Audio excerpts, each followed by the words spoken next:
Hoy, hindi mo pa oras. Hindi pa akong angel mo. I am back. It's me, Ganda Wanda. Kasama niyo pa rin dito sa 101.1 Yes FM dahil wala kang choice. Ako rin, wala rin. Alam niyo, may naisip lang ako bigla. I-share ko na sa inyo yung naisip ko, lalo na sa mga hindi nag-iisip dyan. Alam nyo, parang may mga tao talagang parang walang bahid ng kasamaan. Diba? Oh, may pumasok na agad sa isip mo, no? Siyempre, hindi yan ang self mo. Magiging mabait ang self. Yung mga tao na kahit anong aberya, hindi mo makitang magalit, kumunot ang noo, mainis. 'Di ba? May mga ganun eh. For example, ngayong araw na ito, Monday, malamang sa malamang, maraming umalis ng bahay ng bad trip. Hindi ka man sinasabing ako 'yon. 'Di ba? Dahil Monday ngayon, no? Bukod sa ikaw na nakikinig, ayaw mo na sa trabaho mo. Traffic. So malamang sa malamang ikaw ay late. Diba? Isa sa pinaka nakakainis na araw yan.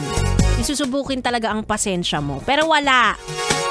Binayayaan po talaga sila ng napakahabang pasensya. Haba nun Dahil hindi lang naman sa'yo, sabi nga nila, hindi lang naman daw sa'yo umiikot ang mundo at hindi ka laging favorite ni Lord. Pantay-pantay tayong mga anak niya, diba?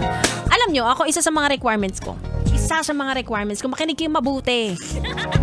Sa paghahanap ng jowa, yung mahaba. Lumunok lang ako, easy lang. Ang pasensya, ano ba, 'di ba? Kasi hindi ka nga naman perpekto, masyado kang makulit, at kaya mo ring ibalik yung kahabaan ng pasensya. Yan. Kaya talaga. Hindi naman masamang magkaroon ng ng requirements sa pagjojowa. Kasi ikaw ang magsasuffer dyan kapag hindi mo nalatag ang iyong standards. Iba gusto matambok. Tambok ang wallet. Maraming pera, ganyan. Okay. Iba gusto matambok ang puso. Kanya-kanya yan. Iba naman simple lang ang gusto. Parang ako.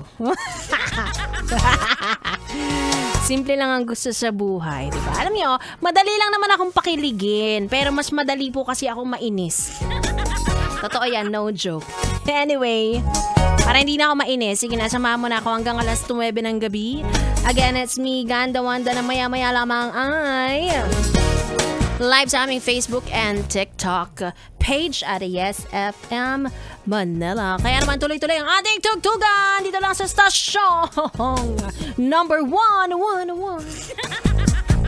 Manifestation ang tawag dito. Wag niyo ako inaano.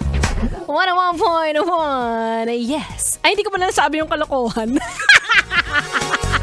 Number 1 sa kalokohan. 101.1. Yes FM.